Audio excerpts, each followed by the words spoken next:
see you. I've been following your podcast. It's doing really well, champ. Oh, Congratulations. I appreciate it. Thank you, sir. I appreciate it. Thank you. Very cool. Let me just get the volume up a second. Look at the feeler. I like the feeler. Oh, old school. Still with the old school brands. Yeah, you would know, man. Like you guys fucked with these brands. These were the real brands, not all this shit that's around these days, man. Feeler. What else do I have? Like Lacoste. Lacoste. Yeah. I got a Feeler hoodie as well, man. It's like one of my favorite hoodies. I'm like, they don't make shit like this anymore. Converse as well. Converse hoodies. Back in the day, the old Converse stuff. Yeah. We had Feeler stuff back in London in the like 80s and stuff. Yeah. It was it's a big hip hop brand too. Like Lacoste. Yeah. Remember Lacoste as well? Yeah. The good old Croc. Yeah. I'm still a sucker for I'm still a sucker for those kind of brands. Like, I don't know, something about them. So, but you're probably attached to the music with them as well. That's it, man. Because I love my hip hop music, and a lot of these brands they come up on them. Yeah, so that's it. So R&B and hip hop from the 80s, 90s. Same era. Yeah. And England's huge, man. Like when I went to London, and my like obviously like now like the drill scene is kind of big universally, but it was very big in London, like that London drill scene, that hip hop was that what do you call it? Like garage, and then there was like that grunge, And I never heard that. I never heard that kind of sound before, but when I went to London, I realized how fucking big it is there, man. Like in that part of the world, it's huge. Like garage was massive. Happy house, I used to call it as well. Kind of mainstreamy house that everyone kind of knows the lyrics, but still the roots of house music. Garage and hip hop. R&B. That's all. That's crazy. This skin shouldn't be this color when it comes to man, fuck. That doesn't matter. That doesn't matter these days, man. I know. How's things with you, man? How's things in your end, man? Been busy, huh? Yeah, so busy. I saw. I've been following what you've been doing. I was like, man, I felt like the universe was telling me it's time to get you back on. I felt like so much was going on, and I didn't want to kind of miss out on the boat and talking about it while it's kind of fresh and still kind of in your system as well. But Wimp to Warrior, man, great. Jesus, it's just getting it's beautiful to see. I saw that the Irish team got it all paid for as well by Connor, which is beautiful for someone from their part of the world to be able to give back in that way. And then was it it was the IMMAF, wasn't it? It was that was IMMAF. That was IMMAF. That's a beautiful story. I mean, it's especially in Ireland, the MMA scene over there tends to, it's not different, but you get a lot of kids from the streets that the parents encourage them to get into the gyms, give them that security and and that structure in their life, all the things that martial arts are amazing for. Amazing. And so there's a lot of kids that striving to do well and are very talented but can't afford to go to something like the Worlds, the travel, the accommodation. So for Connor to step up and pay, he paid for the coaches as well. I think it was 20 coaches, 27 kids, all their expenses. I mean, so the coaches would have essentially been the head coaches of all these gyms that these kids came from. Is that right? Like where all the So you have a national coaching team in IMMAF. Like in Australia, I've got four. So Brian Ebersole being my head national coach, and then I've got 3 other coaches to sit below that kind of look after states, and that's the same pretty much everywhere. But then you've got, especially with kids, we wouldn't allow it with adults. We wouldn't have like 20 coaches going with the adult team. It's the national team that look after them. But with kids, they're attached to their coach. So they need that kind of security. 100%. It's almost like a parent going with them, which is understandable. Exactly.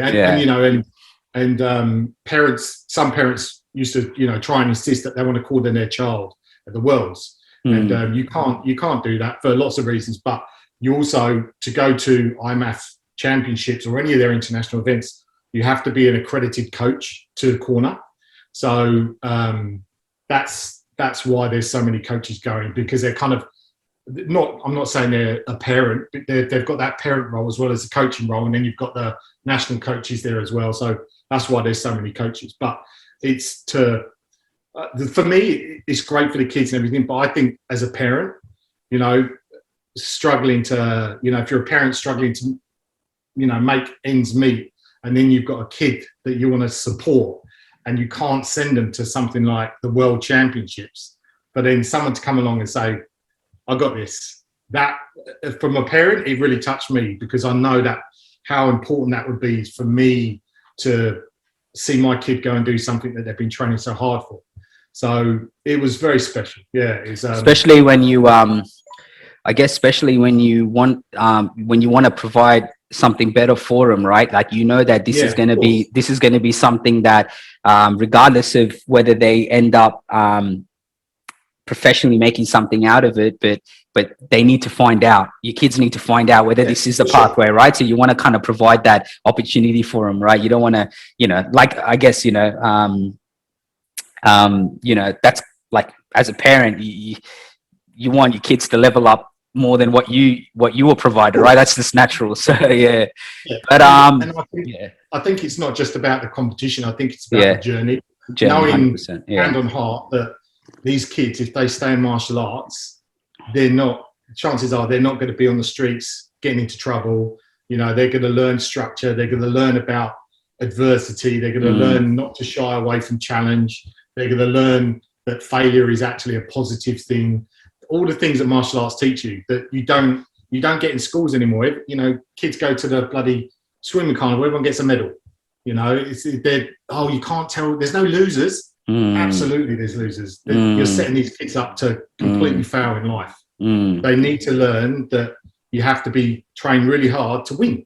And if you don't, you're always going to come second or third. And that's a mentality that kids aren't getting taught these days, but it is in martial arts, and it's so important. Talking of devils. Yeah. So yeah, I think that's a massive thing for me, to get kids in at an early stage in something like the IMMAF system, where they can start competing at 12 all the way up to adult.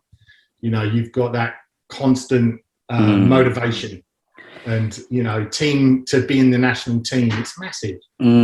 I guess it's also to learn that process of, like you said, man, like you get, you know, like I recently said it in a post after my last fight, like, you know, for me, I got no aspirations of being world champion, but I'm like, I don't want participation awards either. Like, I want to fucking, I'm like, I'm not going through this shit to fucking, you know what I mean? To like, just be like, oh yeah, I got to compete. Like I really want to have a go anytime I step in, I want to come out best version of myself, you know? So, but you also need to learn the process of when you do lose, you know, the transformation in your mind and your body to be like, okay, what do I got to do to get better? And that whole process, that journey is gonna help you get to a level that you wouldn't have otherwise, right? But if someone keeps patting you on the back saying, oh, it's all right, man, it's all right, you know, you're still you know what I mean? You're still a winner for stepping in. Don't get me wrong, you're still a winner for stepping in. But you know, you need to go through that transformation mentally and emotionally and spiritually and physically to be like, okay, how do I get better? You know what I mean? Otherwise, you're just gonna think, you're not gonna know what it's like to deal with losses, not so much take losses, but to deal with it and know how to deal with it, you know? You know, you have to embrace these things as a learning curve. 100%. Win or learn. Yeah. That's it. If you win, there's not much from a coaching point of view. If your athlete wins, especially if he wins really quickly, what do you take away from something like that? If they go through adversity, you know, or if they come out with a loss, you can go back, you can analyze, and you can then make the athlete better the next time, because you've got things to work on. So this is the thing with martial arts I feel so strongly about is, you know, if you go through like a belt system, you know, you start at white belt and you suck and you get submitted by everyone, but then you become the best white belt and you're king of the tree, and this is great. And then you get leveled up and you're a blue belt, and now you get your ass kicked again for the next 2-3 years, and then you get better. And it teaches you that the only way you get better is to lose. And that's so important with martial arts, and it's so important for kids.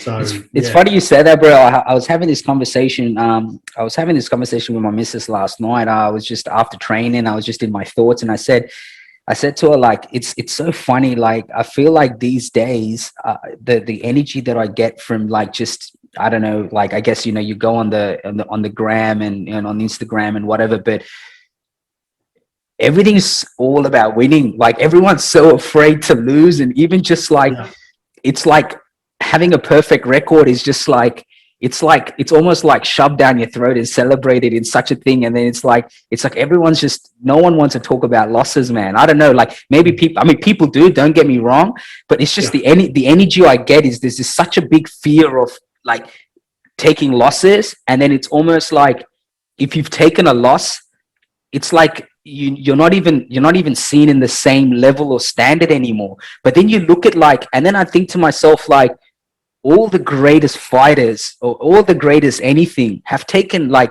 on whatever industry you're on, you never hear about the losses. You never hear about even like celebrities or actors, or, you know, some of the actors that we sit down and we're at war about, and we sit there and applaud and be like, wow, what an amazing actor. Chances are you have a conversation with him and he's going to tell you how many times he was denied this role, and you'll be sitting there thinking, what, you got denied a role? Like, you know what I mean? And you only have to look at someone like GSP when he lost to Matt Serra, right? And then it's like, oh, what the fuck? Like, you know, this guy lost to Matt Serra, came back and then never fucking lost again, you know, because he lost, but then it must have driven him so much. And all the great fighters or whatever it is, they take losses. But I find like sometimes there's this sense of, you know, as you know, some people, like, you would understand, they call it, you know, padded records and whatever it is, you know, like they're so afraid of just not even just admitting it, but just being like, man, yeah, I took losses, I took some L's, and it seems like it's the end of the road when you take an L, like, you know what I mean? And it's just I don't know if it's just a modern day thing now, but yeah, you don't really everyone's just celebrating people on winning streaks or haven't lost, you know what I mean? But there's something humbling, yeah. But then it's like, you know, there's people that have lost, and there's people that do lose, but then you look at the challenge they've taken on, you know what I mean? And the challenge is the mountain they had to climb is so much more bigger than someone who is winning constantly, you know what I mean? And the challenge is that on a mountain and it is to win on a hill. You know, you know, so it's just that's good. I like that. It just comes to me. I might use that. Just going back to what you said about Instagram as well, I think that's a really important note. You know, martial arts aside, Instagram, you look at Instagram, it's about perfection. You know, people share the perfect plate of food. People share the perfect makeup look. People share the perfect arse doing a squat. It's the perfect bicep curl.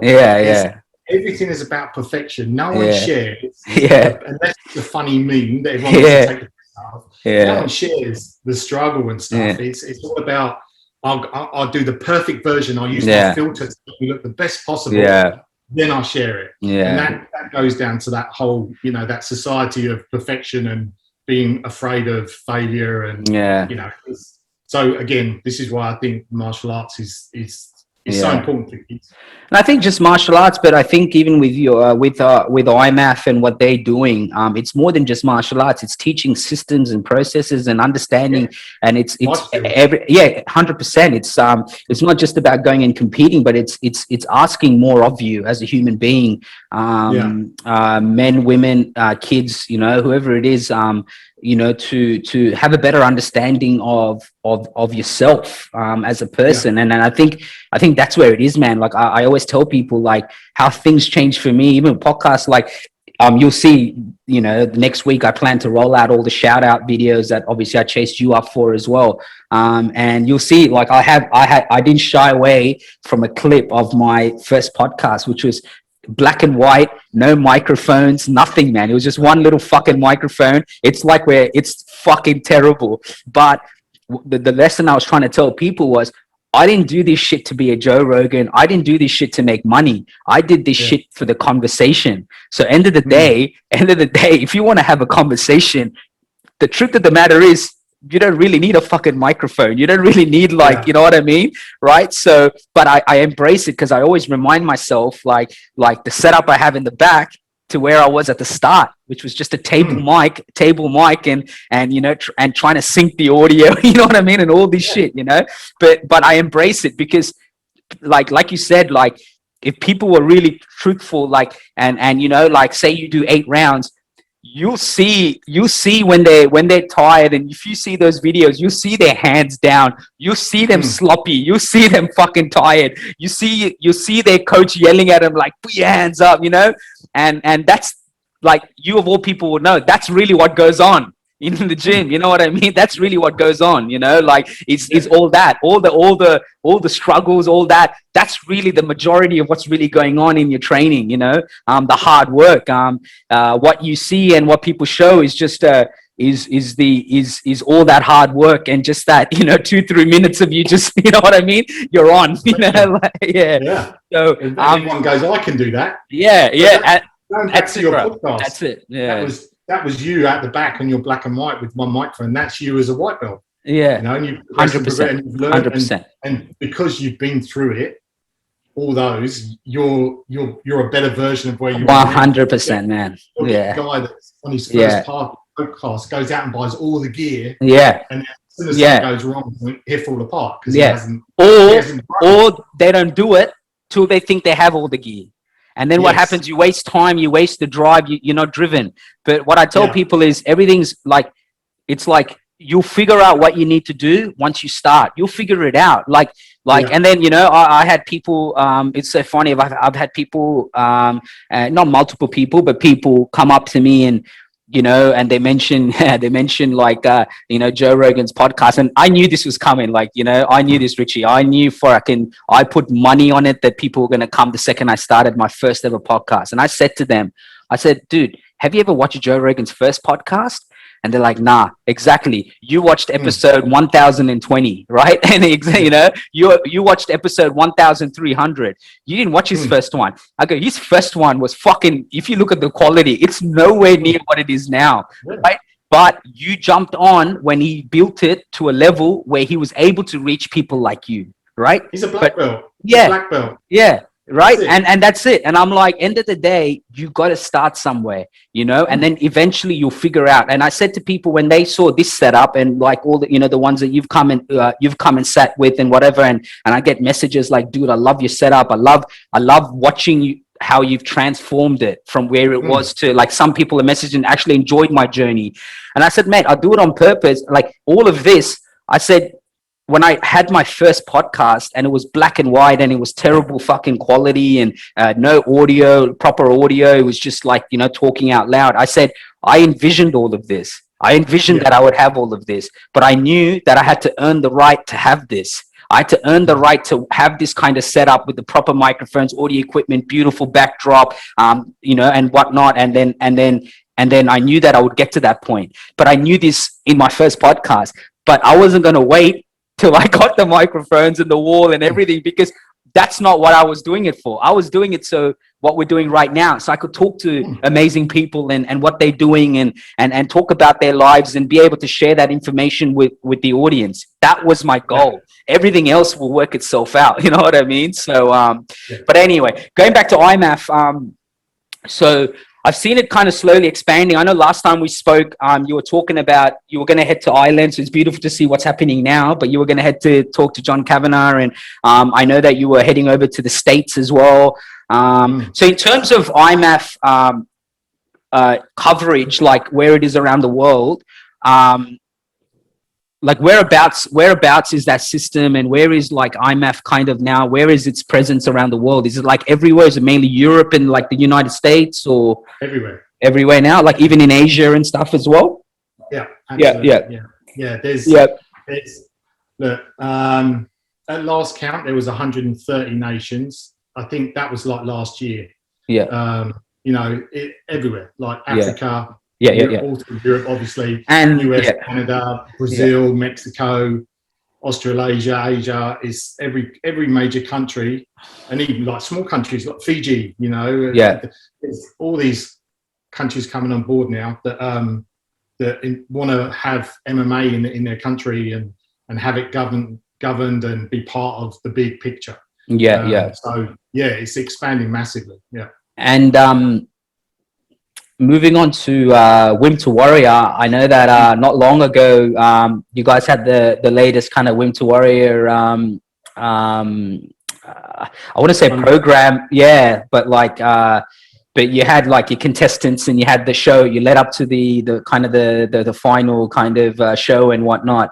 How's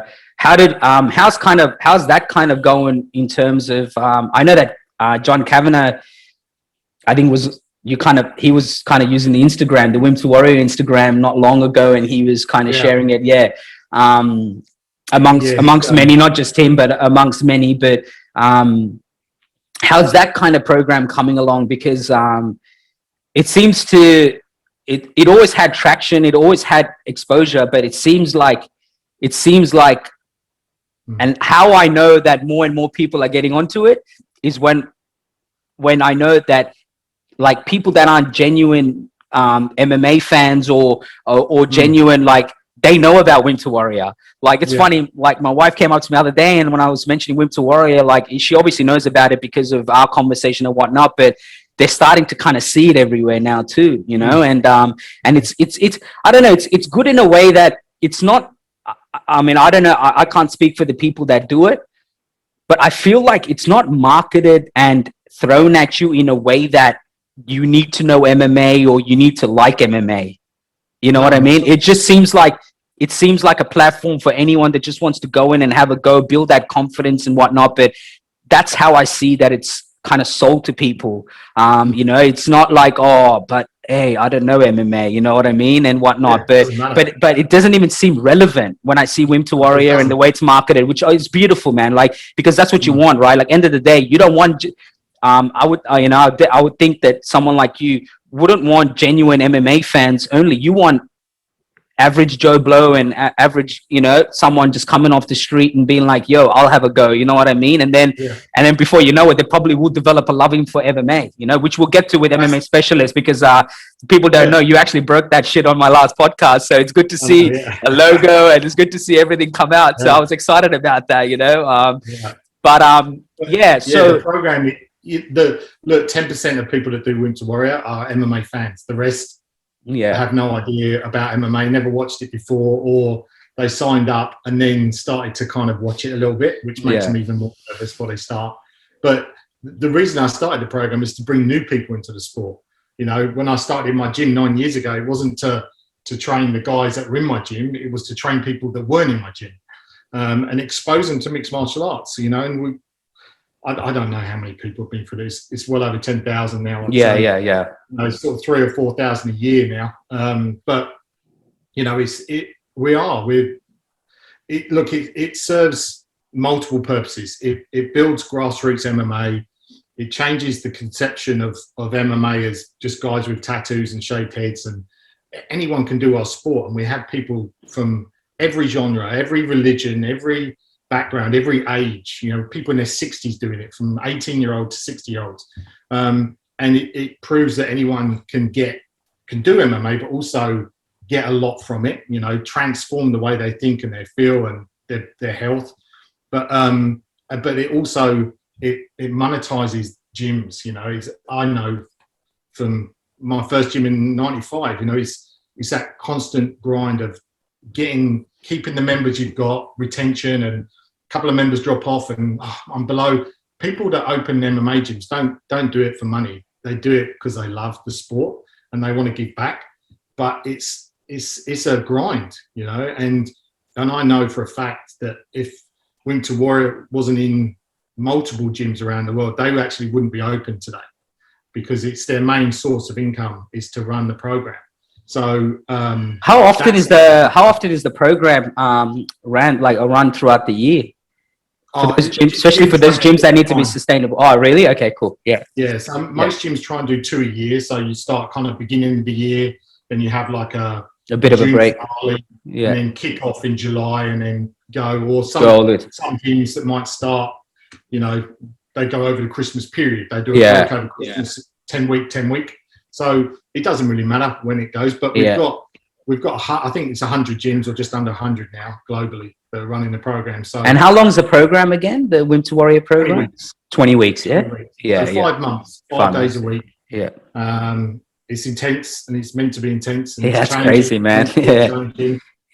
But you know, you don't get the rewards out of something that you can just cruise through. 100%. It's meant to be, challenging and build adversity. And so, yeah, look, it's something I'm very proud of. And, I still, the message I get through it, but, the business is at a point now where it's scaling. I mean, we've pretty much tripled our staff in the last 6 months, through COVID, where everyone's, having to reduce, and yeah, exactly. Yeah. Well, we've pretty much done the opposite.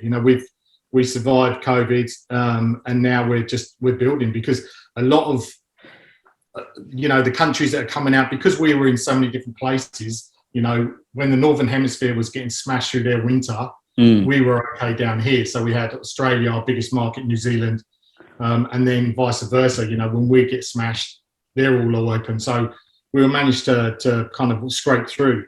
But what we found is the gyms that are now through the whole COVID thing, they're like the US and like UK, Ireland, they're coming out the other end, everyone's vaccinated.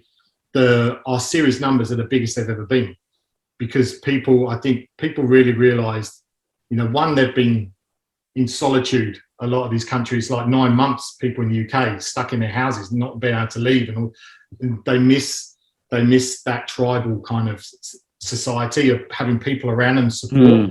And I also think the whole mental health thing is so massive now. So many people suffer through this for various reasons, and Wimp to Warriors, probably its biggest attribute is its mental health. How people can repair or build their mental health through self-confidence and self-belief and perseverance, and come out the other end like a different person. So I think so many people now are realizing they need to invest in themselves and in their physical and mental health, and Wimp to Warriors is probably the best thing you can do on the planet. So it's probably more important now so than ever, eh? 100%. Like New Zealand, Auckland, City Kickboxing, Eugene Behrman, they've got 90 on the current series, and they're just finishing. And the next series is going to be sold out before it even starts being kind of trial days. We've got people that have paid before even do their first trial session. Dublin, John Kavanagh's. John's funny. He's because he was my first series out.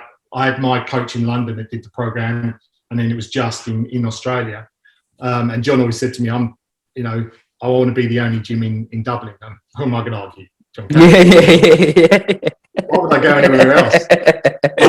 His demand is so big now, and he's a shareholder, and he's a director of our company as well.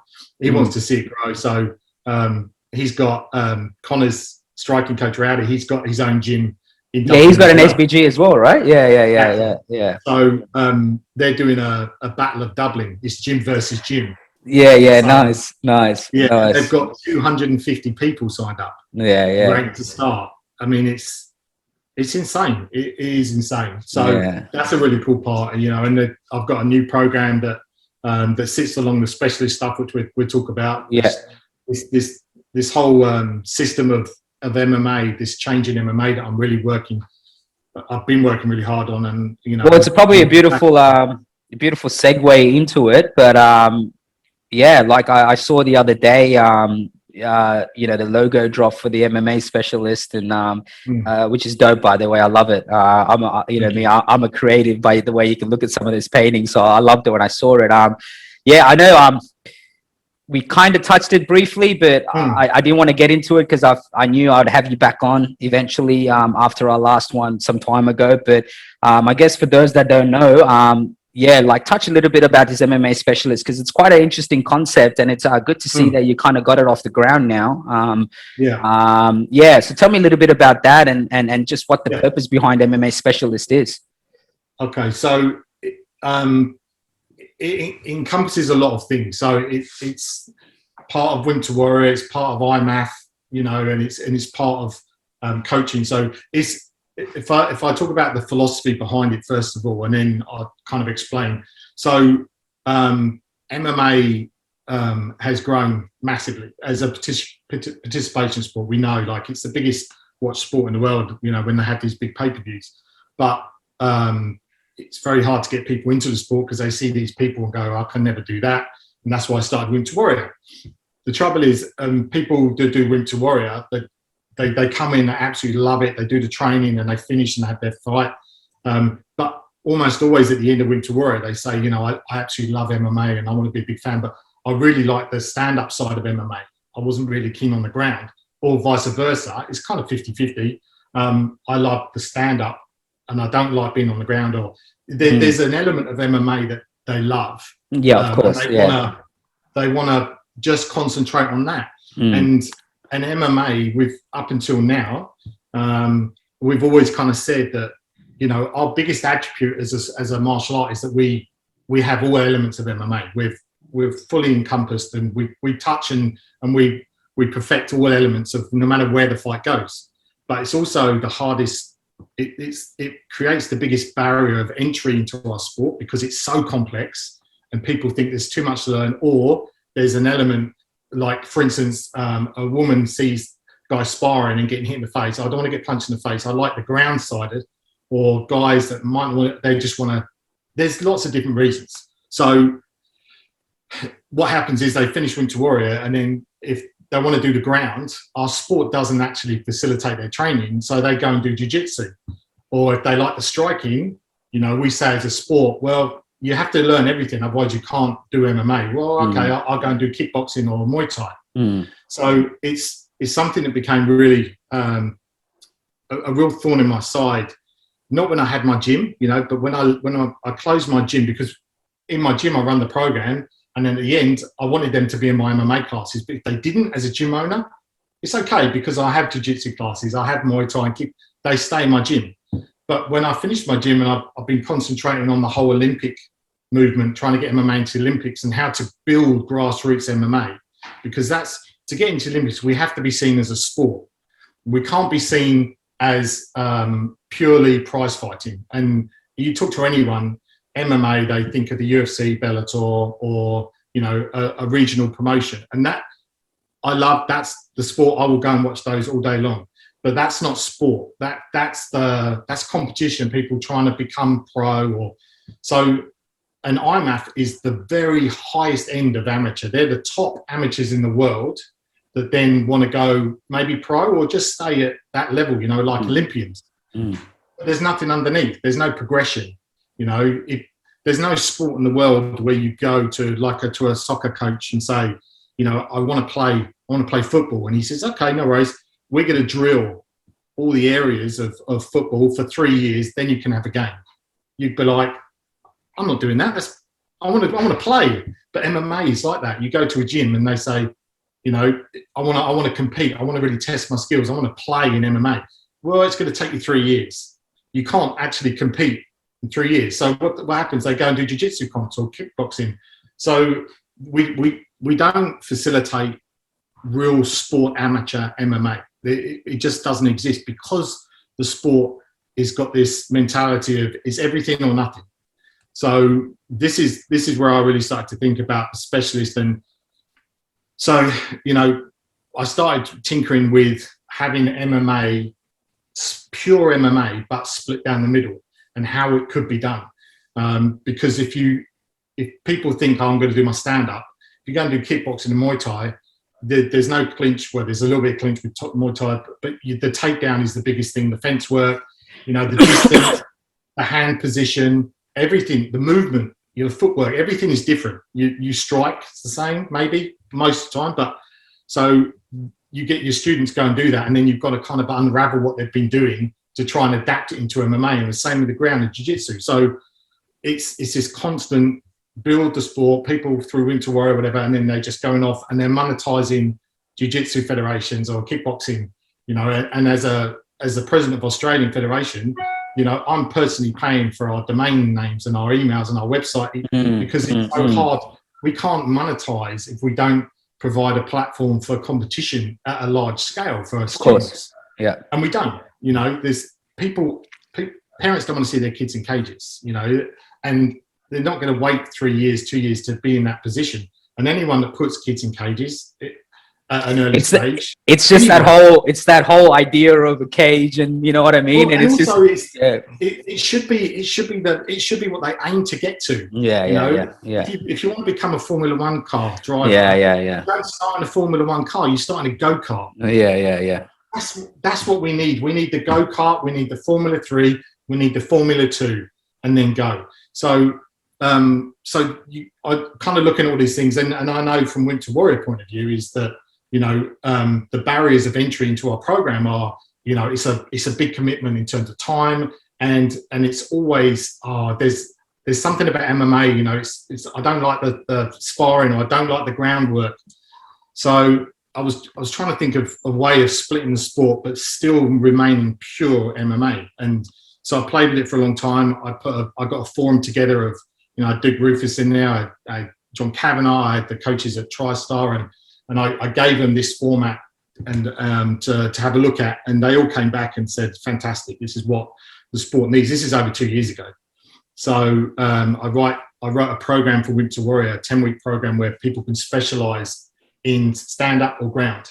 And the difference being is, with the stand-up, you have to learn how to defend takedowns, and you have to learn how to scramble to your feet. So you're actually learning clinch work, wrestling in the stand-up anyway. So you're kind of converting people into that element of MMA they were trying to avoid anyway, but slowly. They come in as striking, but they have to learn how to move properly, distance control. It's MMA pure stand-up, and then defending takedowns and scrambling to your feet. And then with the ground, you have to learn, it starts on your feet. You have to learn all your wrestling and your clinch work to get it to the ground, your wrestling position, and then your submissions and stuff. So basically I split the sport into two, and been testing it for 2 years, basically. I went over to Rome just over 2 years ago and presented it to the IMMAF International Director Board.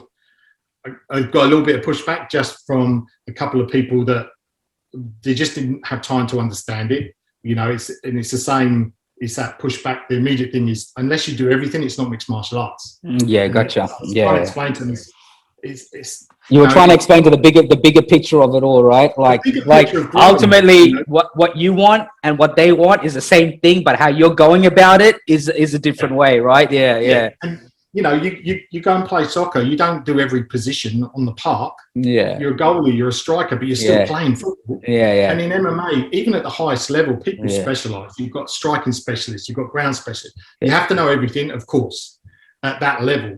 But let people learn in a modular way to start with, and then build, and then they can put it together, and then they can progress to amateur circuit, and then they go to the cage, and then they go IMMAF, and then they go. And now we have a system of progression for the first time, and it's done on mats. So I've done 2 test runs of the competition side, and it's so beautiful. So of MMA specialist, you mean, or? Yeah. Oh, shit. Okay, cool. Yeah, all right. Yeah. So you've already had a test run. Yeah. Yeah, so that logo you saw was, so there's a few elements. So I've got the Wimp to Warrior specialist program, which we're going to be rolling out soon in our gyms, where it's a 10-week program that people can choose whether they want to do stand-up or ground. It can be an introduction to Wimp to Warrior. If people aren't sure, they do a smaller version and then go into the main. So the current program will always be the gold standard. That's the pinnacle of doing this, going through the system. But it can be as a start program, or when people finish Wimp to Warrior, if they want to continue, it can be running levels. You can have beginner, intermediate, and advanced 10-week programs, and they're almost like training camps.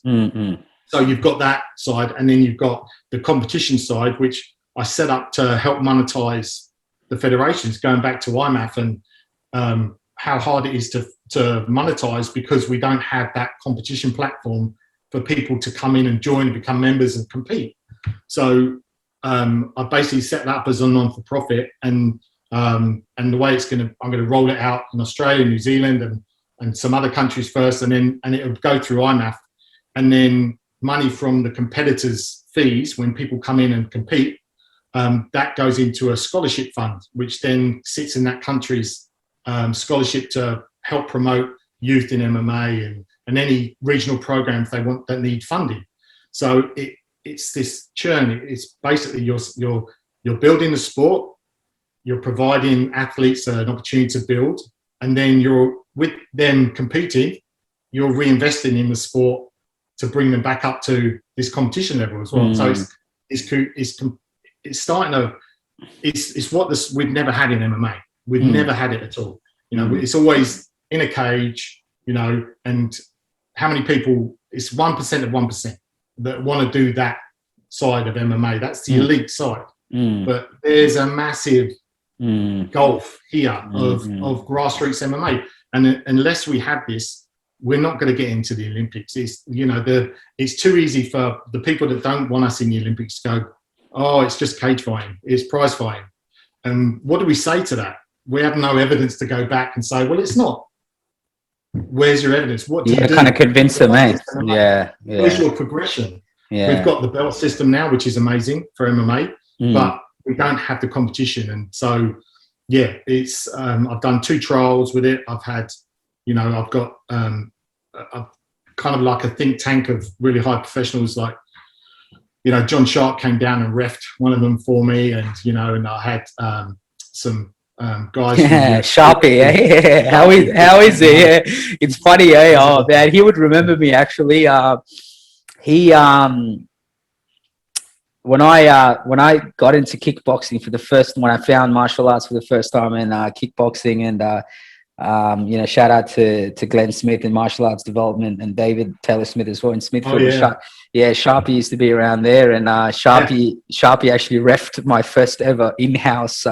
We had to wear shin pads and stuff. Yeah, so I remember it from all the way then, and then I used to see him pop up on some of these shows and stuff as well. So good to see him. Good to see he's still around. Yeah, he's been refing Mark Wimp to Warriors. You know, he. I see. Okay. Yeah. We're good mates, but it's. So yeah, look, it's so now we've got the competition format of specialists, so you can specialize in and then build up and then start working. And I know what's going to happen. We're going to get guys. So I've got the first competition is going to be in September on the Gold Coast, and it's going to be a weekend event. We're going to have a big Australia versus New Zealand teams event. Through IMMAF on in the evening. The next day we're going to have the MAC competition. And then, so in the morning, it will be specialist ground comp. Everyone will be doing the ground competition. Beautiful. And then you get a break. And in the afternoon, if you want to double up, you can, or then we do the stand-up. And the way the competition works is with the stand-up, there's takedowns. So you have to move and defend takedowns. And because it's on open mat as well, the wrestling is, you can't rely on the cage to stay on your feet or get to your feet. So, you know, if you go to the IMMAF Worlds, the guys that have the best wrestling are all the Eastern Europeans, because they've come through Sambo and other systems where they're on open mat all the time. So they don't have a cage to push them up against and hold, you know, or they don't have a cage to stand. So their wrestling is on a different level. So if you're coming through this system of having no cage to rely on, your wrestling is going to have to be on point to defend takedowns and also to perform a takedown. So I think that's going to really help the skill set of athletes coming through the system as well. So the stand-up starts as normal, with bigger gloves, shin pads, the same. And then if there's a takedown, it's an immediate reset. You don't carry on. There's no 5 seconds. Okay, gotcha. Yeah. So you get a takedown, it's scored as part of the round, and they come back up, touch, and go again. So it's really fast action. And then with the ground, they start in a standing clinch. And so this is where you eliminate all the hand fighting stuff that you get with jiu-jitsu, you know, pouring at each other after the round. You start in a standing clinch. So if you can imagine like 5 sets of mats and they're all starting at the same time and they've got plumb. So they're standing like this, head to head, one hand back of the neck, one on the tricep, and that's your start position. And it's 3, 2, 1, and they go. And they're not allowed to disengage. They have to work their wrestling, their Greco, and when it goes to the ground, then you can start striking. So there's no flat spots. There's no resting against the cage. There's no pause. It's fast action. And then what we can do is the same thing we do with kids. You know, you take out the headshots with the striking, and you can progress it beautifully. And you can have this at an elite level. You can go full contact. You can do small gloves if you wanted to, as a pro show with this format. So it's just going to allow, you know, so many people, you know, it's going to bring guys that have to go to jiu-jitsu to get their ground. They won't need to do that anymore. They can just compete MMA ground if that's what they want to do. Or a guy that's, you know, he has his fight, and I see this all the time, and You know, he loses the stand up, and his coach says, "Oh man, he needs more stand up. You know, he's great on the ground, but I'll have to send him to get a couple of kickboxing fights." No. Send him to this. Keep him in MMA. You know, and this way, there's no undoing, there's no refining, because they've picked up skills. They don't have to adjust anything. The sport is literally exactly how it is. It's scored the same. It's set up the same. All you're doing is split it down the middle. And now we have a system of progression. Now we have a pathway. And it's crazy. Yeah, man. I mean, you could tell by the way you're explaining it as well. Number one, how passionate you're about it, but number two, how well thought out. Well, not even more than well thought out, how much thought has kind of gone into it as well. But the one sense I get from it is that, especially with like with like the stand up, or even with with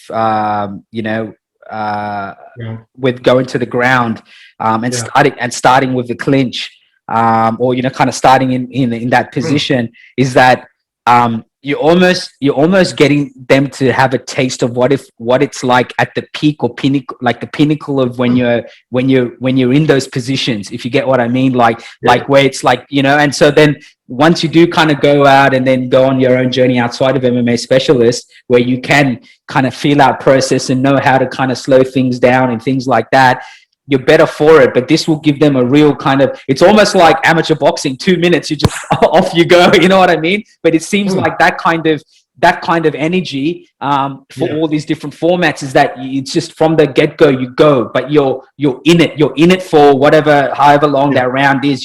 You're going at each other, so you're kind of at that peak of whatever it is, whether there's a grappling, whether it's the stand up, whether it's the ground. You're constantly active and you're constantly moving, which is, like you said, like if you go to jiu-jitsu comps and things like that, depending on who it is and who you're watching, there's that sense of feel out process, right? That can go on for a while and whatnot, like you said. So I think, and it looks like a stalemate, exactly. And you could tell like that's been thought about with MMA Specialists. Like it's something that you guys have really thought about that aspect of it, to ensure that not only are you getting something out of it, not only are you getting a feel for an understanding of what it's like, but you're also making it entertaining as well, so that people keep coming back, right? As much as the people that are participating in it, people like myself or someone who wants to come watch, you'll enjoy it from the moment the buzzer goes off, right? And you'll get to just be zoned in on it. You know what I mean? Fast. Yeah. It's so fast. And look, I'm not saying anything. I love jiu-jitsu as an art. That's their system. Yeah. But it's not mixed martial arts, and we can't be reliant on that as to get athletes ready to go and do jiu-jitsu comps and stuff. We need to be able to facilitate our athletes and our progression system. So, and we'll welcome jiu-jitsu guys to come over. I mean, just look, I mean, it says it all Eddie Bravo was the first one to do it. There's a couple out now, combat jiu-jitsu. They're trying to make jiu-jitsu more exciting, which I think takes away from the art of jiu-jitsu anyway. Yeah, 100%. Yeah. But they're doing it for the audience more than anything. So they add hand palm strikes. It's just do MMA, and this system, I think, it ticks so many boxes. It ticks the boxes for the athletes. It ticks the boxes for monetizing amateur MMA to help kids programs and stuff. It allows us to prove that we are a sport for the Olympic progression, and it's going to be bloody exciting. I can't wait. It's so cool. Yeah, I could tell. And look, we'll have teams versus teams. We'll have country versus country teams events, which is good because that's just as important, right? Like that kind of training and that understanding and the competitive, that team spirit, country versus country, gets you in that mindset of that mentality of, okay, I'm going to compete. Like this is like, you know what I mean? Like you want to put yourself in that real zone, that real peripheral of, okay, I gotta be on my game here. Like I'm representing my team, or I'm representing my country. And was that, like, you had a recent visit to Auckland? Was that kind of what that visit was about? Just kind of about MMA Specialist stuff? Yeah, I mean, look, I'm really close with the Auckland crew. Well, all the Kiwi guys over there. So Tara and Paolo and all those guys. It's they've known about this for a long time. Yeah. I mean, I'm on the World Coaching Commission with Paolo from Auckland as well. So we talk about this, and I presented this to the commission a couple of years ago. So it's not a secret, but it was just I was over there to visit all the Winter Warrior gyms. Oh, gotcha. Yeah. And then I had some athletes come over. So we had a few Aussies go against the Kiwis as a warm up for the Worlds and stuff. So, and I love being. I love the guys.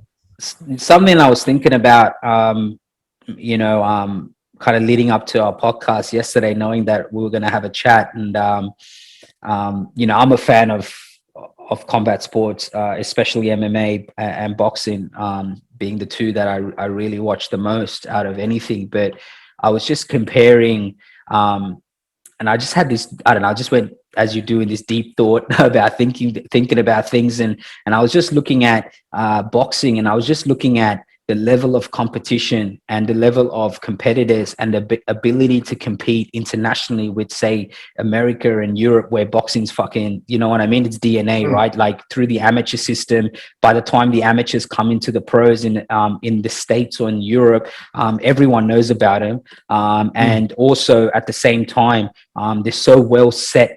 They're so well set to compete at that level, at that professional level, right?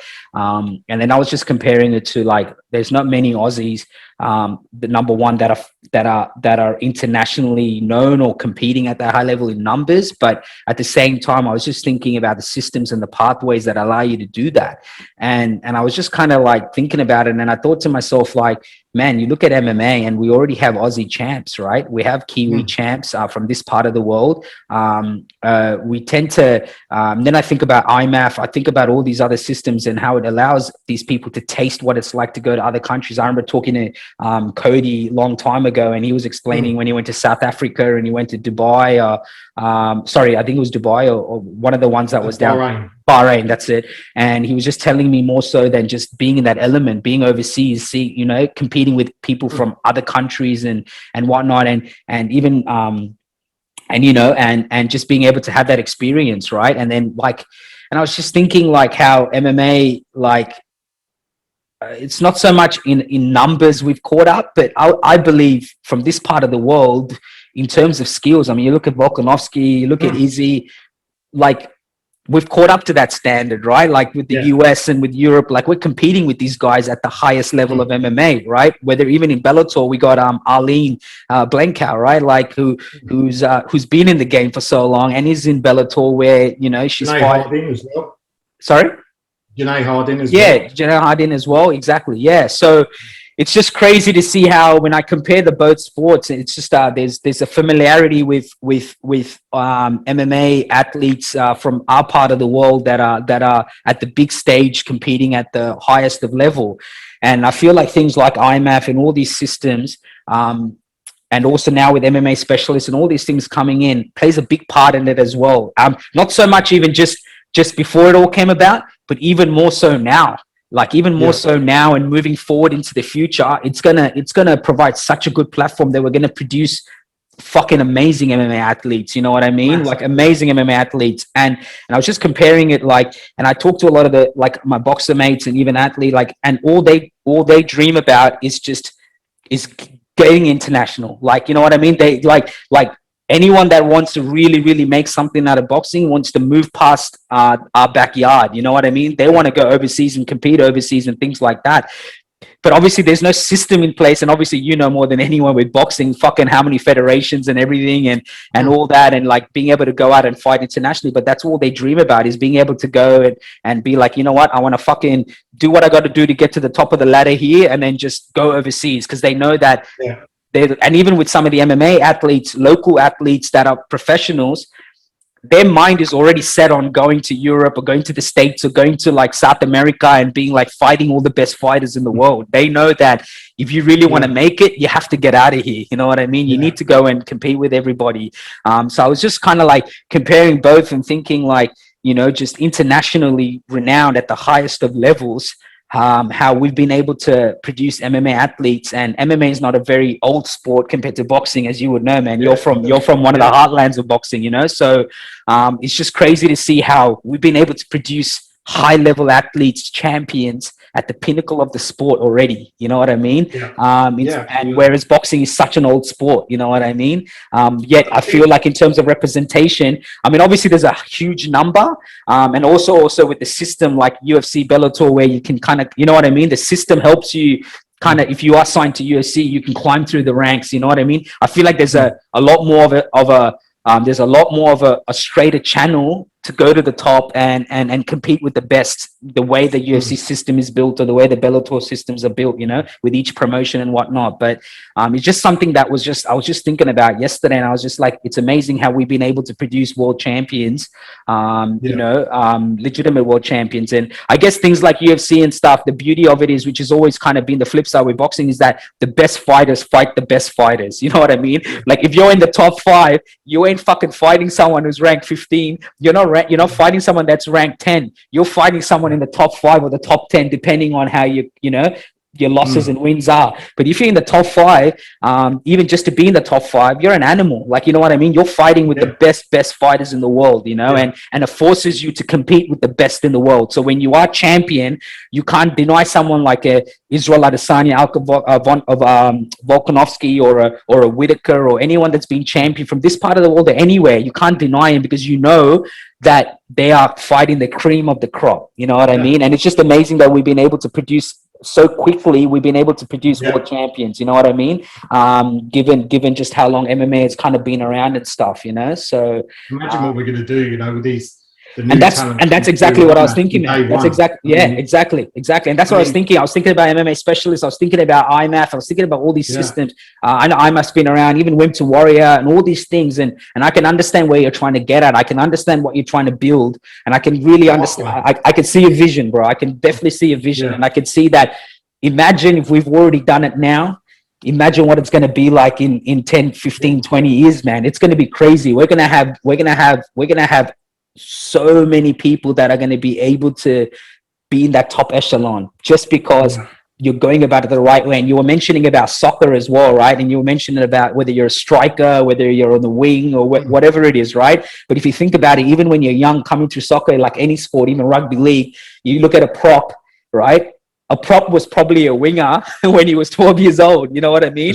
But you got to dibble dabble in everything. And then as you grow older and you got an understanding, and your body size changes, your man strength comes on, and your size blows up, you then start to specialize in a position. You start to specialize in being a second rower or a fly, you know what I mean? A fly, half 5'8", half back, whatever it is, right? But then you look at it like a guy that was a halfback. You think like, look at Volkanovski. He's a featherweight, but he used to be when he used to play rugby league, he was a prop. You know what I mean? It's ridiculous. 145 pounds, and you know what I mean? So I can really understand, and it was just fascinating. And I was just thinking about it yesterday. I was like, you know, this is only going to just produce better athletes, better understanding, and going about it the right way, in a way that you're not turning people off, but you're getting them to understand the deeper understanding behind mixed martial arts as well, right? And your goal of getting into the Olympics as well, and getting into that Olympic level of receiving it at that Olympic level of you know what I mean, of competition. You know, I think these are the kind of the right ways, the right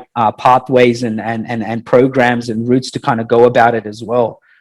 I mean, we're lucky in a way in that, because it is a new sport, it's a double-edged sword. It's a new sport, so there's so much work to do, because you've got to kind of build everything. You know, the sport's been created upside down, created as a pro sport, and now there's nothing underneath. So you've got to build, and it's a pyramid. The pro sport should be the pinnacle bit at the top. The mass is what we need to build. But we can also learn, as MMA in itself, as a martial art, has learned to take all the best bits of other martial arts, and then, you know, evolve those elements and bind them together to make the best form of martial art there is. It's the same with, you know, the actual sport itself and how we set things up. We kind of learn what's good and what's failed in other sports like boxing, you know, and we can kind of start with a fresh page and do the best version, and learn from others, the other mistakes that have been made.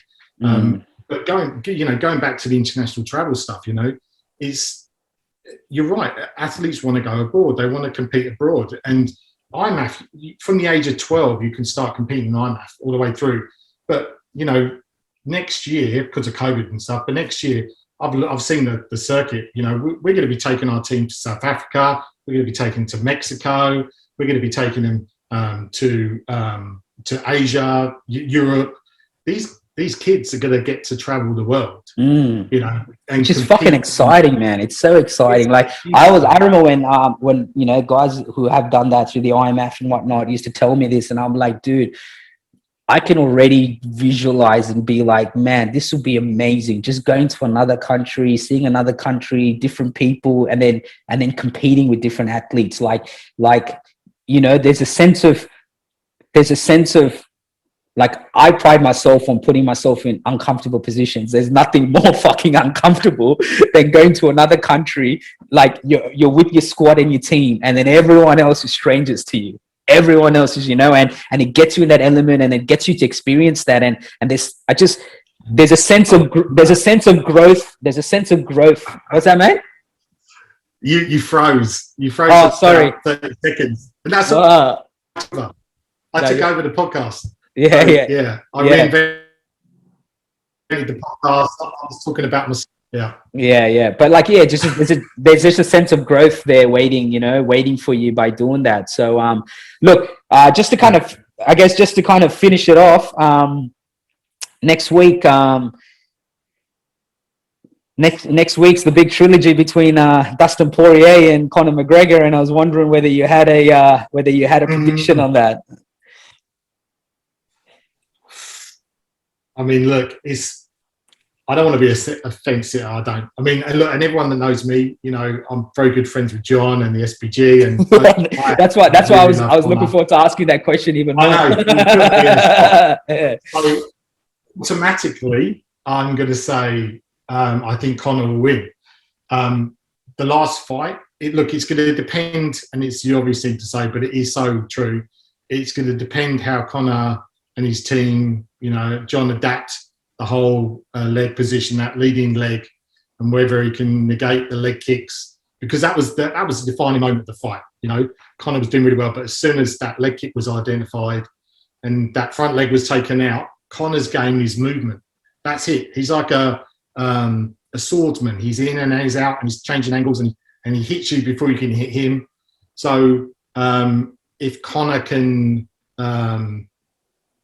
negate that, you know, that problem he had in the first fight. I'm not sure how they do that. You know, it means shortening the stance or an entry point that would make it hard for that leg kick to because it's so hard to check those kicks because they're so low, they're so quick, and you set them up with your hands. So I think that's the test. I think if that can be done, if they've figured out the answer to that, I think Conor's striking, I think is the best there is when he's on point. But Justin, I mean, he's a beast, and he's developed. I like him so much as well. I think I don't want either of them to lose. I just want him to have an amazing fight. And I want it to go. I want it to go to 5 rounds and it be close, you know, and that's what I want. Yeah. But I think if the leg kick's taken out, then I think Conor wins the striking game.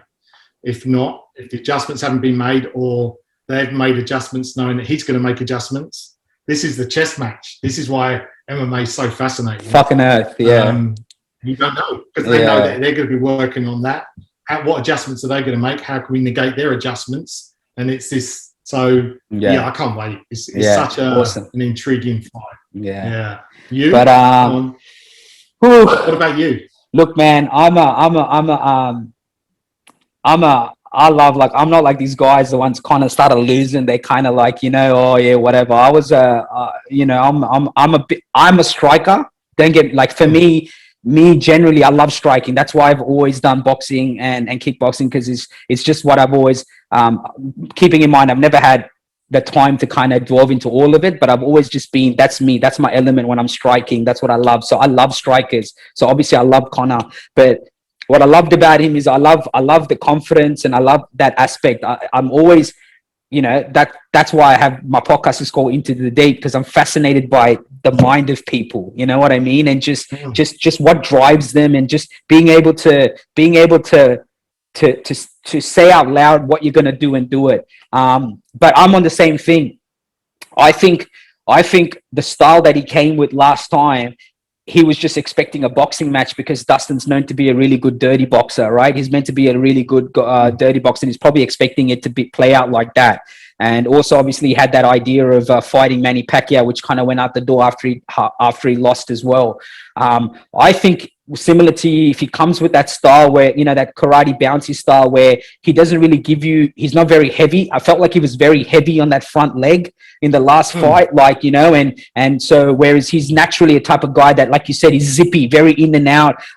You know, he'll throw that kind of 45-degree axe kick to your knee, making sure you don't get into his pocket, and then get you thinking. So I think if that style comes, he'll be able to negate it. I know there's all this thing about our first round and cardio and all this.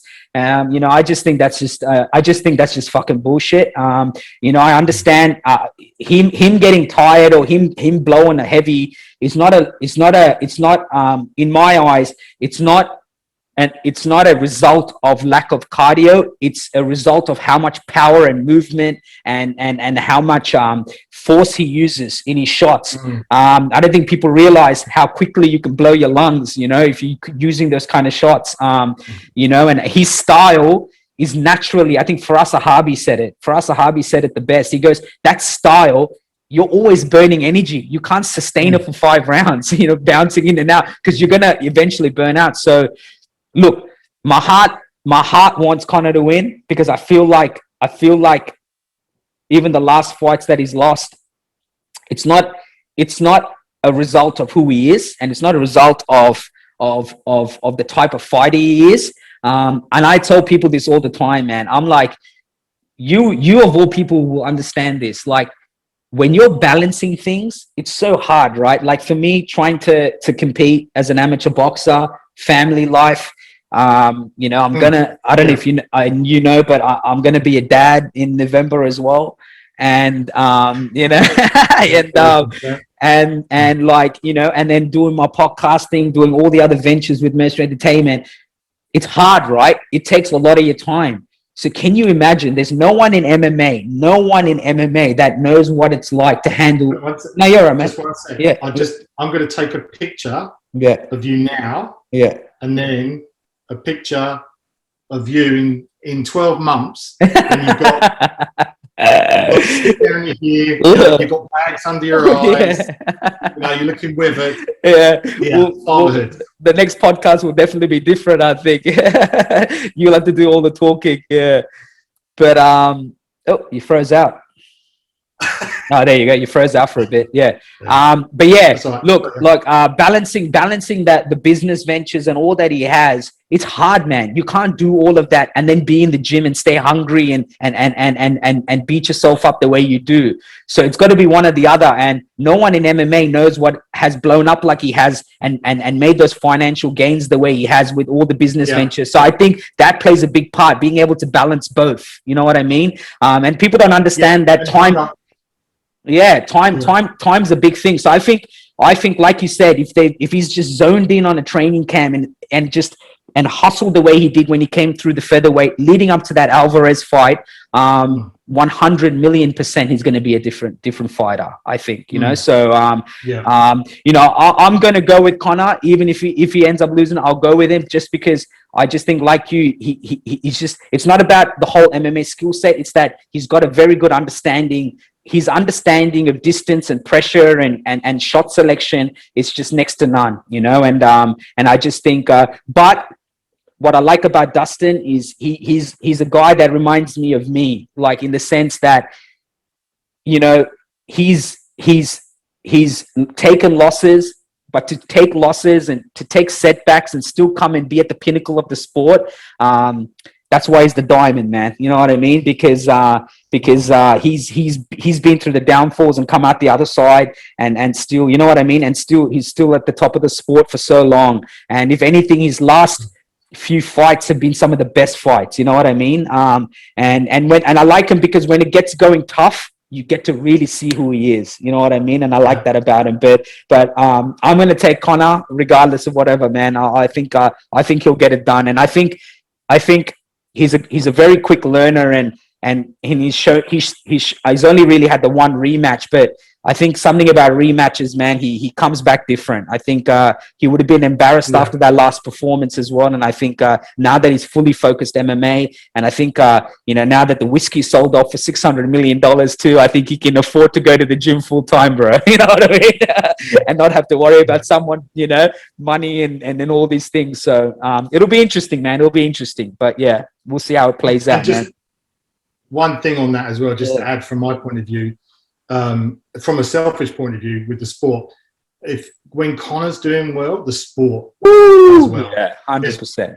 More eyes on us. Yeah, the MMA scene in Europe, in Ireland especially, and I think that's why. And I think that's why I want him to win, because I feel like he's still maybe got a couple of more years to create some really good memories that we'll remember as fight fans. I really do. I think that, and I think it doesn't do well for him if he loses, but I just think he's got a couple of more years, some exciting fights to kind of cement his legacy and then just kind of walk off, you know what I mean? And be like, I've done it all kind of thing. So that's my main reason. I think he's still got a lot in him. I just think that it's not a lack of skill or a lack of whatever. It's just that it's hard to balance it, man, when you're wanted by everyone and you're making millions and you've got all these business ventures and your mind's got to be everywhere. Whereas when you're hustling and you're broke and you're trying to make ends meet and you got to train and this is your way out, more than anyone, man. It's a fucking different feeling. You know what I mean? Ain't no one going to stop you. You wake up every day on the fucking dawn of the sun, rise, and you're ready to go. Whereas when you have a gazillion business ventures, all these people fucking vultures, and you know what I mean? And it's hard, man. It's hard. And and we can feel that with just everyday working life. Can you imagine someone like him? You know what I mean? So but it reminds me of Rocky 4. Yeah. Rocky 3. Sylvester Stallone, Rocky. He's got all the money, all the wealth. Doesn't train as hard as he should. Too many distractions. Yeah, distractions. 100%.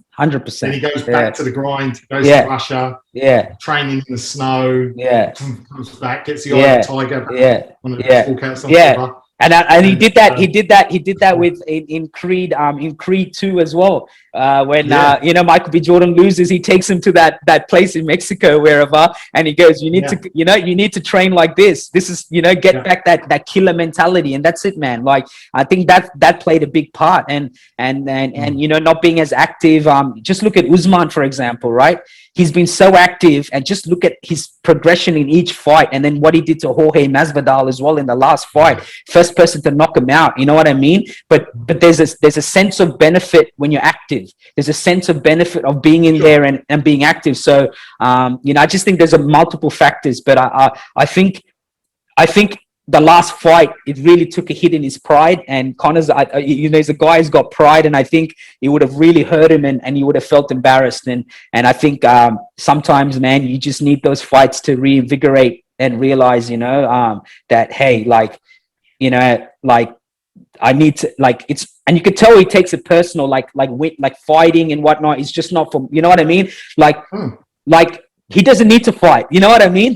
And he's not going to make the kind of money that boxing makes, where it's like, I can come back and fight a Jake Paul or a fucking Logan Paul and make like 20, 30 million, right? He's not going to make that kind of money in MMA. So if he's going to come back and fight, it's because he wants to come back and fight. You know what I mean? And I don't think he's the type of guy who would want to leave his legacy like how the last fight ended as well, So he does make that money though. Yeah, well, yeah. What do you? I mean, you know what? Actually, before we kind of ended off, I had this question, but I kind of skipped it. But what's your thoughts on UFC fighter pay? Obviously, it's been a big discussion lately, right? With all these fucking celebrity, fucking boxing and all this shit going on and whatever.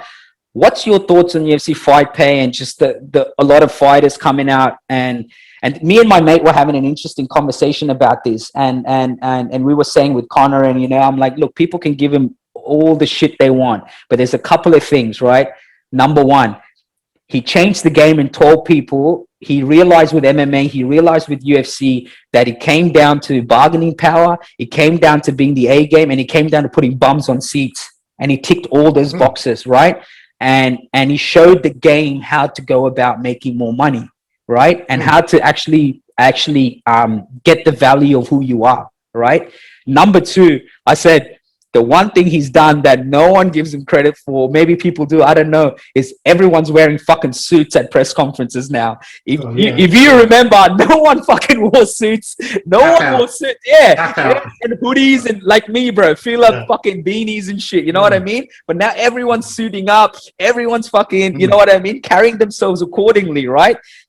Which it's a business. It's a business. That's it, man. And he treated, and he realized his worth, but I felt like he realized what he needed to do to get his worth as well in comparison to everyone. So what's your thoughts on UFC fighter pay? Do you think it needs to be, I wouldn't say similar to boxing in terms of pay scale, but like with fighters saying that this is how much they get? Do you think that the system of, okay, for you to get what you want, you need to bring in that kind of interest as a fighter? Or do you think that if you're competing at that level as an MMA athlete in the UFC, that there should be a good foundation of a pay that you should get for competing, like say in the top 5 or whatever it is? Look, I think UFC gets bashed too much on this. I think most people complain about, you know, the lower tier guys, you know, they're getting sort of 10 and 10 or 20 and 20. 15, 20 grand, yeah, something like that. Yeah. Yeah, but you got to look at they're in a league. They're in a league, and they're at the bottom run of the league. And what's, you know, going back to Connor, what's more motivating than having the $1 million prize at the top to get there? It's like, if you're paying them, I mean, they couldn't afford to do it anyway, but there needs to be an incentive to rise to the top, you know, and you're making millions of dollars if you're a champion. Don't, you know, what the purse that gets announced is nothing compared to what they actually make. The champions, you know, it's probably like a third of what they actually make. Yeah, when you add everything, right? Pay-per-view buys, all that stuff. Yeah. There's so many add-ons being the champion, and that lasts a lifetime. You know, if you were a UFC champion, you know, you can go and do seminars, you can do talks. You know, if you've got the business head, you'll know exactly. Blow it all on stupid like cars and stuff, then you know that's down to you. But the UFC have provided something that was never there before. It's an opportunity to actually do MMA as your living, you know, as a job. And like any job, if you go to the post office, you know, you start there, you're going to be pushing a trolley around, you're going to be on crappy money. But if you do well and you progress and then you get a manager and then you're running this play, you're going to be rewarded. And it's the same with UFC. But, you know, I haven't looked recently, but I'm pretty sure that they don't pay less than Bellator. You know, Bellator have the sponsorship things on top like that, but and one championships I know they don't. You know, they're not on the same kind of pay. So if it was that bad, people wouldn't be trying to get into the UFC. Is still the place that people want to go because it's the biggest opportunity to get your name out there, your brand, and fight the best fighters in the world. Is it perfect? No. Do the owners make a lot of money? Yes, but they started it. You know, It's a private company. People think of it. They compare it to like basketball or you know, football or something, where it's a sports federation that run it. You know, FIFA. You know, the guys that are sitting on the board of FIFA are making millions of dollars, and it's corrupt.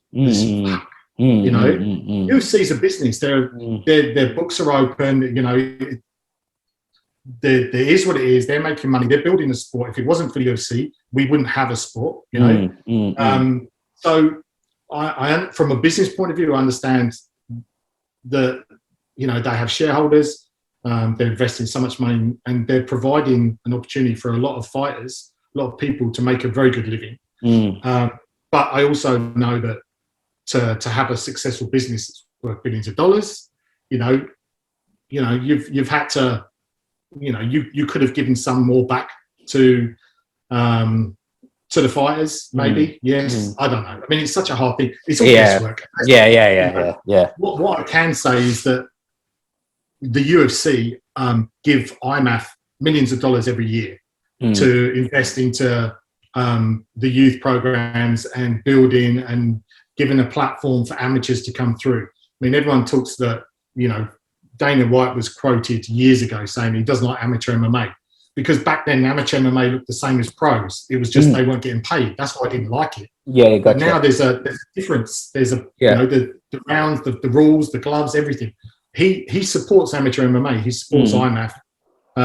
So I know that people love to hate on them, but you know, it's kind of tall poppy syndrome. But yeah, 100%. And you know what it is? End of the day, like you said, man, like you can say what you want, but like, you're not going to know what it's like to hustle and build it the way he built it, right? Like, you know what I mean? So it's like, who the fuck are you to say anything? Like, end of the day, this guy took something and exactly.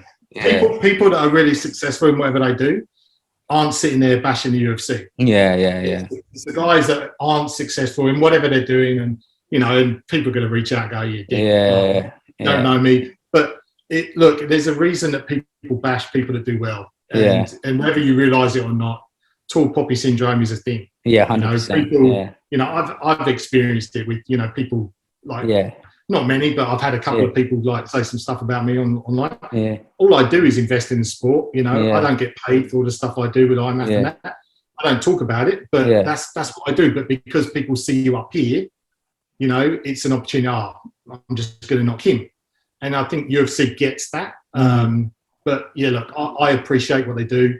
I think it's great for the sport. You know, anyone that's a champion isn't knocking the UFC. You know, so that says a lot. True. That's my take on it. Yeah, that's well said. But look, mate, I won't take too much of your time. I really appreciate you giving me your time today, mate. And it's always good catching up with you, man. And honestly, it's good to see everything going well, and especially with MMA specialists and all these coming about. I'm really excited to see how it plays out, and hopefully I can make a visit one day when it's, you know, cranking, and get to kind of really see what's, you know, see the fruits of your labor, as they say. I have a question for you, Marcel. You keep asking me questions. When I get this date locked in for September, how about flying up and covering the specialists, and we do a live podcast, the tournament? Sounds good, man. That'll be awesome. That'll be awesome. Yeah, that'll be awesome. Yeah, get it. Let's. I'll get you ringside, and we do some commentary. We do a live podcast feed, you know, and that'll be awesome, man. And that's, look, end of the day, you know, there's all this. Obviously, there's because kind of COVID kind of messed it up. I had a few things that I was meant to do this month, and to add to it, but you know, things are slowly progressing on that aspect of it with Mercenary Entertainment, and like you said, like, I don't have a plan. I don't have an overnight. I have a vision for what I'm trying to do, and it's only 5 to 8% there, you know, and you know, by the time I build what I'm trying to do, it's not just locally, you know, nationally around Australia, and hopefully even tapping into New Zealand. I want my brand, to Mercenary Entertainment, to stand for something in combat sports. And it's not about just feeding news, and it's not about just covering fights, but it's really diving into what it, you know, the mechanics of it, and the people behind it, and the minds behind it, and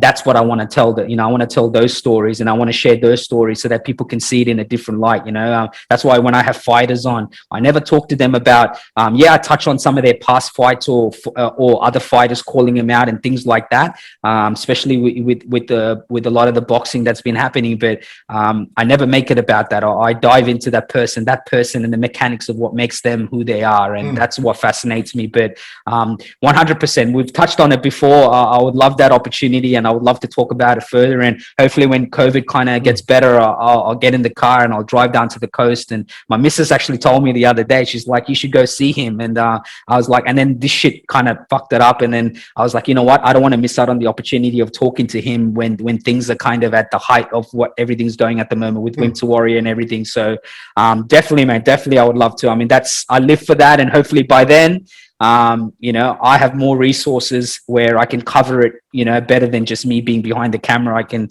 ultimately, you know, I want this brand to be something for sport and pop culture, and more so, I want to be able to focus on producing content, and that's my end goal. You know, I was never good with cameras and stuff. That's shit that I had to teach myself. But ultimately I want to, I want it to be a full-blown brand that produces content that people can then watch and, and really appreciate what they're watching. So 100%, man. I would love to take the opportunity on that, man. That'll be awesome. So we'll definitely chat about it. That'll be exciting. And more so, man, I really do. I appreciate not just the love that you show me, but the support and like I said, there's so many platforms that you can go on that are well developed and whatnot. But I really appreciate you understanding my vision and what I'm trying to build and supporting it, because that's a big part of it. And you're well known, and so with you getting on, it gives me the exposure that people get an understanding of what I'm trying to do. And it's not so much getting people that have followers or whatever. It's fascinating people that fascinate me, and what I feel like people need to have, that people should kind of tune in to understand better as well, and appreciate as well. And that's kind of what this platform is about, the podcast element. But yeah, but in some, definitely, man, I'll take you up on that offer. We'll have a chat about it for sure. But that'll be exciting, man. You're welcome on the coast anytime. Yeah, definitely, man. I'll definitely. It's on my to-do list to come grab a coffee with you and just not podcast, but just sit and talk to you man to man and just about everything. Yeah. But definitely, man, that'll be awesome. I would love to do something. Hey, I'm going to break one more piece of news for you. Yeah. Are we frozen? No, you're good. I'm opening up academy. I'm opening up an academy on the coast as well. Oh, nice. In next year. Nice. So, exciting, man. Hey, every time you come on, you're dropping something. I love it. But no, definitely, man. Dream big, my friend. Oh, mate, that's beautiful. That's the kind of vision and people I'd love to be around, man. I'm finally getting to mix it up with people that I've been wanting to, to mix up with as well. So it inspires me as well. And I would definitely love to have a podcast when the specialist kicks off, and we get to be there, and we get to bring everyone with us as well, so that's exciting. And I really appreciate you giving me that offer too, man. So look, like I said, I appreciate everything. Keep doing your thing, Richie, man. I love it. I definitely feel your passion every time I talk to you about it, and it's so good to see from our last conversation where you're at and where things are moving. And like I said, man, I'm watching you closely, and we'll definitely get in touch, man. I'm looking forward to it. Watching you too. Dream big, brother. Big love, brother. I appreciate it. Thank you. Okay, mate.